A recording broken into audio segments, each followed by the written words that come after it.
தீபாவளினா பளிச்சுன்னு ஞாபகத்துக்கு வர்றது பட்டு, பட்டாசு, பலகாரம். பலகாரம்னா ஞாபகத்துக்கு வர்றது மந்த்ரா கடலை எண்ணெய். அபார ருசி, ஆரோக்கியமான உடல் நலம். தீபாவளி அன்னைக்கு மட்டும் இல்ல, என்னைக்குமே கிச்சன்ல இருக்க வேண்டியது மந்த்ரா கடலை எண்ணெய் தான். வணக்கம். செய்தி சுருக்கம். 110 கிலோமீட்டர் வேகத்தில் தாக்கியது மோன்தா. தீவிர புயலாக கரை கடந்ததால் பக் பக். தரையிலும் வேகம் குறையல, புயலாகவே நீடிக்கும் அதிர்ச்சி. கடந்த சில நாட்களாக வங்கக்கடலில் மிரட்டி வந்த தீவிர புயல் மோன்தா ஆந்திராவின் மசூலிப்பட்டினம் கலிங்கப்பட்டினம் இடையே கரையை கடந்தது. நேற்றிரவு முதல் நள்ளிரவு வரை புயலின் மையப்பகுதி கரையை கடந்தது. தீவிர புயலாகவே கரை கடந்ததால் மணிக்கு 100 முதல் 110 கிலோமீட்டர் வேகத்தில் பலத்த சூறைக்காற்று வீசியது.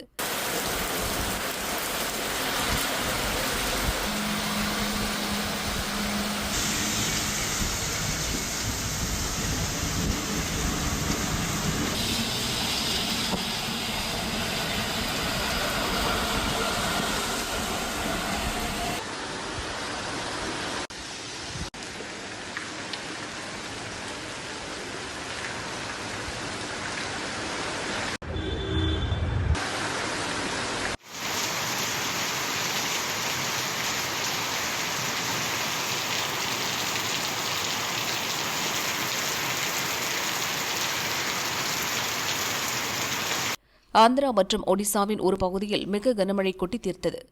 புயலின் தீவிரத்தை வானிலை மையம் ஏற்கனவே கணித்திருந்ததால் பல இடங்களில் போக்குவரத்து நிறுத்தப்பட்டது. விமான சேவைகள் நிறுத்தப்பட்டன. கடலோர மக்கள் பாதுகாப்பான இடங்களுக்கு கொண்டு செல்லப்பட்டிருந்தனர்.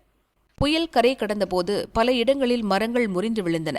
மின் கம்பங்கள் சரிந்தன. தீவிர புயலாக கரை கடந்த மோன்தா அதன் பிறகு புயலாக வலுக்குறைந்தது. அதிகாலை 5 மணி நிலவரப்படி புயலின் பின்பகுதி கரையை கடந்தது. தொடர்ந்து ஆந்திராவின் தரைப்பகுதிக்குள் மணிக்கு 10 கிலோமீட்டர் வேகத்தில் புயல் நகர்கிறது. அடுத்த 6 மணி நேரத்திற்கு புயலாகவே நீடிக்கும். பின்னர் ஆழ்ந்த காற்றழுத்த தாழ்வு மண்டலமாக வலுக்குறையும் என்று இந்திய வானிலை மையம் கூறியுள்ளது. ஆந்திரா, ஒடிசாவுக்கு மிக கனமழைக்கான எச்சரிக்கை தொடர்கிறது. தமிழகம், புதுச்சேரியில் மிதமான மழை பெய்யக்கூடும் என்று அறிவிக்கப்பட்டுள்ளது. தமிழகம், புதுச்சேரியில் நவம்பர் 3 வரை மழை. தமிழகத்தில் இன்று முதல் நவம்பர் 3 வரை மிதமான மழை பெய்ய வாய்ப்புள்ளதாக வானிலை ஆய்வு மையம் தெரிவித்துள்ளது. மத்திய கிழக்கு அரபிக்கடல் பகுதியில் நிலவிய காற்றழுத்த தாழ்வு மண்டலம் அதே பகுதியில் நிலவுகிறது. இது அடுத்த 36 மணி நேரத்தில் நகரக்கூடும் என எதிர்பார்க்கப்படுகிறது. இதன் காரணமாக தமிழகத்தில் ஒரு சில இடங்கள், புதுச்சேரியில் இன்று முதல் நவம்பர் 3 வரை மிதமான மழை பெய்ய வாய்ப்புள்ளது. சென்னை மற்றும் புறநகர் பகுதிகளில் இன்று வானம் ஓரளவு மேகமூட்டமாக காணப்படும். ஒரு சில இடங்களில் இடி மின்னலுடன் லேசான அல்லது மிதமான மழை பெய்ய வாய்ப்புள்ளதாக வானிலை ஆய்வு மையம் தெரிவித்துள்ளது. மோன்தா புயல் காரணமாக ஆந்திரா, ஒடிசா மாநிலங்களில் கடலோர மாவட்டங்களில் கனமழை பெய்ய வாய்ப்புள்ளது. சென்னையில் இன்றும் நாளையும் மழைக்கான வாய்ப்பு இல்லை என பிபிசி செய்தி நிறுவனம் தெரிவித்துள்ளது. இதையெல்லாம் ஸ்டாலின் மறந்துவிட்டாரா? அண்ணாமலை ஆதாரத்துடன் கேள்வி. தமிழக பாரதிய ஜனதா முன்னாள் தலைவர் அண்ணாமலையின் அறிக்கை. நாடு முழுதும் பல பகுதிகளில் வாக்காளர் சிறப்பு தீவிர திருத்த பணி நடந்துள்ளது. இதில் முதல்வர் ஸ்டாலின் காட்டும் பயங்கரமான இரட்டை நிலைப்பாடுகளும் சதித்திட்டம் என்ற அவரின் அனுமானமும் அவருக்கு புரிதல் இல்லை என்பதை காட்டுகிறது. இது முதல் முறை அல்ல. இதற்கு முன் நாட்டின் பல பகுதிகளில் 13 முறை வாக்காளர்கள் பட்டியல்களில் திருத்தங்கள் நடந்தது. பீகாரில் ஒரு குறிப்பிட்ட பிரிவினரின் வாக்காளர் பட்டியல் நீக்கம் குறித்து தேஜஸ்வி யாதவின் கற்பனையை ஸ்டாலின் நம்ப வேண்டாம். தேஜஸ்வி தன் பெயர் வாக்காளர் பட்டியலில் இருந்து நீக்கப்பட்டதாக கூறினார். அவரது போட்டோவுடன் பெயர் பட்டியலில் இருந்தது. சென்னை ஆர்கே நகர் இடைத்தேர்தலுக்கு முன் வாக்காளர் பட்டியல் திருத்தத்துக்காக சென்னை ஹைகோர்ட் தலையீட்டை நாடியதை ஸ்டாலின் மறந்துவிட்டாரா?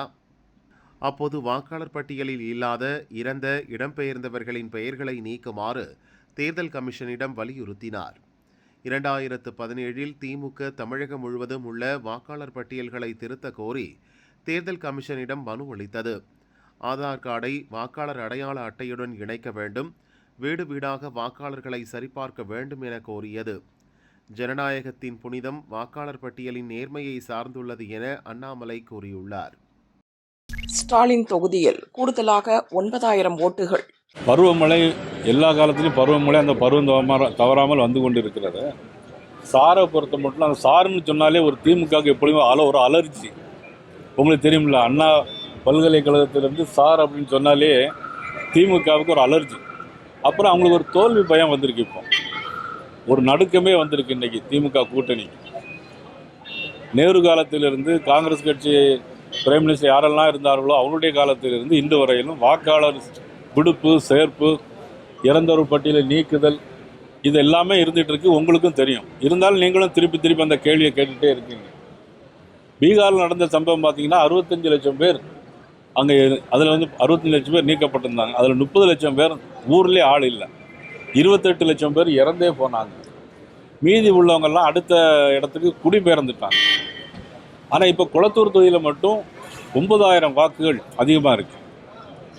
ஆக இதெல்லாம் பார்த்தா பயந்து போய் இருக்கிறாங்க. இன்றைக்கி திமுக அமைச்சர்கள் எல்லாமே என்ன பயத்தில் இருக்கிறாங்கன்னா, அவங்க போலியாக சேர்த்த வாக்காளரை நீக்கி விடுவார்கள், ஆகவே தங்களுக்கு வெற்றி வாய்ப்பு கிடைக்காது என்பதை மட்டும் மனதில் வைத்துக்கொண்டு இந்த சாருங்கிற அவசர கதின்னு சொல்கிறாங்க. ஆனால் அந்த இந்த நீக்கல், சேர்த்தல் பட்டியல் எல்லாம் தமிழ்நாடு அரசாங்கம் தானே செய்ய போகுது. இந்த அதிகாரிகள் தானே போய் விடுவிடா போய் செய்ய போகிறாங்க. அதில் ஏன் இவங்களுக்கு நடுக்கமும் பயமும் இருக்குங்கிறது எங்களுக்கு தெரியல. திமுக கூட்டணியில் வந்த தேமுதிக 8 சீட் கொடுக்க அறிவாலயம் தயார். திரைமறைவில் பேச்சு, பரபரப்பு தகவல்கள். சட்டசபை தேர்தலில் அதிமுக கூட்டணியில் தவைக்க சேரக்கூடும் வாய்ப்பு இருப்பதால் தங்கள் கூட்டணியை மேலும் பலப்படுத்த வேண்டும் என்று திமுக தீவிரம் காட்டி வருகிறது. ராமதாஸ் தலைமையிலான பாமக மற்றும் தேமுதிகவை கூட்டணிக்குள் இழுக்க திரைமறைவில் பேச்சு நடக்கிறது. அதிமுக மீது ஏற்கனவே தேமுதிக அதிருப்தியில் உள்ளது. அதாவது கடந்த லோக்சபா தேர்தலில் அதிமுக கூட்டணியில் தேமுதிகவுக்கு 5 தொகுதிகள், ஒரு ராஜ்யசபா சீட் என உறுதியளிக்கப்பட்டது. ஆனால் ராஜ்யசபா தேர்தலில் தேமுதிகவுக்கு அதிமுக வாய்ப்பளிக்கவில்லை. இதனால் அதிருப்தியடைந்த தேமுதிக அதிமுக கூட்டணியில் தொடர விரும்பவில்லை. தொடர் தோல்வியை சந்திக்கும் அதிமுக கூட்டணியை விட்டு விலகி வெற்றி கூட்டணியில் சேர வேண்டும், கட்சிக்கு அங்கீகாரம் பெற வேண்டும் என்று தேமுதிக பொதுச் செயலாளர் விரும்புகிறார். இந்த சந்தர்ப்பத்தை திமுக கச்சிதமாக பயன்படுத்திக் கொண்டது. தேமுதிகவுடன் நடத்திய ரகசிய பேச்சுவார்த்தையில் முன்னேற்றம் ஏற்பட்டுள்ளது.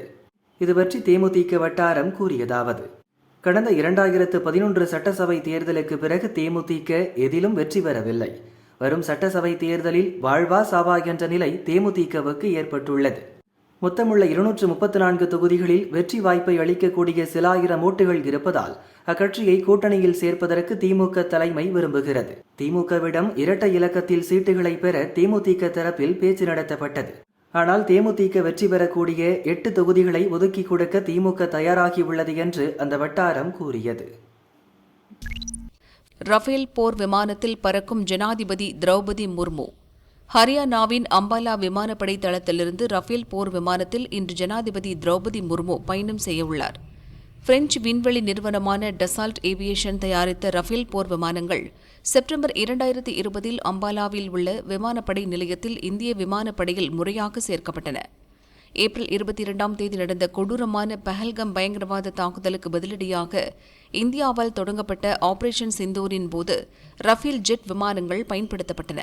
ஏற்கனவே 2023 அசாமின் தேஜ்பூர் விமானப்படை தளத்திலிருந்து சுகோய் 30 ரக போர் விமானத்தில் திரௌபதி முர்மு பயணம் செய்துள்ளார். முன்னாள் ஜனாதிபதிகள் APJ அப்துல் கலாம் மற்றும் பிரதிபா பாட்டீல் ஆகியோர் சுகோய் 30 MKI போர் விமானங்களில் பயணம் செய்திருக்கின்றனர். இதனால் சுகோய் 30 MKI போர் விமானத்தில் பறந்த 3வது ஜனாதிபதி மற்றும் 2வது பெண் தலைவர் என்ற பெருமையை திரௌபதி முர்மு பெற்றுள்ளார். சத்பூஜையில் சோகம், நீரில் மூழ்கி 15 பேர் பலி. சூரியனை வழிபடும் திருவிழா சத்பூஜை என்று வடமாநிலங்களில் அழைக்கப்படுகிறது. சூரியனின் சக்திக்கும் ஆற்றலுக்கும் நன்றி தெரிவிக்கும் வகையில் ஏரியில் நின்று பக்தர்கள் வழிபாடு நடத்தினர். அந்த வகையில் ஜார்க்கண்ட் முழுவதும் சத்பூஜை கொண்டாட்டங்களின் போது 15 பேர் நீரில் மூழ்கி இறந்தனர். பெரும்பாலான பாதிக்கப்பட்டவர்கள் குளங்கள் மற்றும் ஆறுகளில் பிரார்த்தனை செய்யும் போது அல்லது குளிக்கும் போது நீரில் மூழ்கி இறந்ததாக போலீசார் தெரிவித்தனர். உயிரிழந்தவர்களில் சிறுவர் சிறுமியரும் அடங்குவர்.